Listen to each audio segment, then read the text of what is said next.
Hello and happy Friday!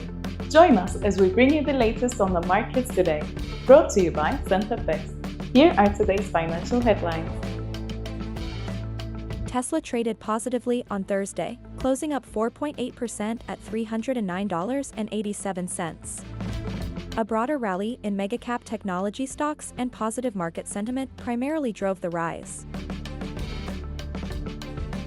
In the regular session on Thursday, the Dow Jones fell 0.3%, the S&P 500 fell 0.2%, and the Nasdaq Composite fell 0.1%, with both the S&P 500 and Nasdaq retreating from their recent records.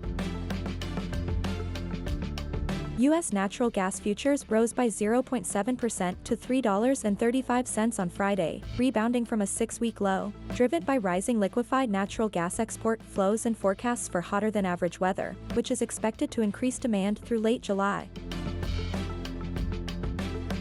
The euro traded around $1.17, remaining near its highest levels since 2021, as traders continued to focus on ongoing trade developments. The US and the Europe appear to be moving closer to a trade agreement.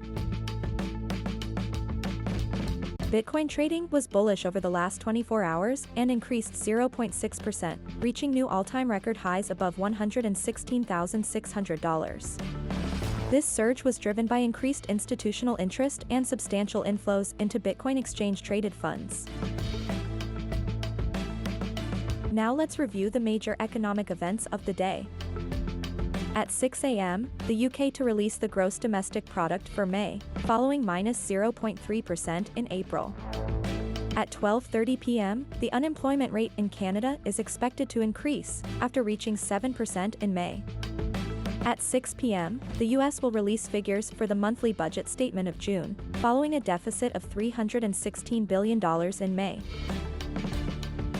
Monday's major economic events. At 4:30 a.m., Japan to release the industrial production for May, following minus 1.1% in April. At 10:30 a.m., the annual inflation rate in India is expected to decrease, after reaching 2.8% in May. At 11 p.m., the UK will release figures for the retail sales of June, following 0.6% in May. And that's it for this week's Market News Roundup, presented by FX. Thanks for joining us, and see you again next week as we bring you the latest market news and insights. We wish you a great weekend.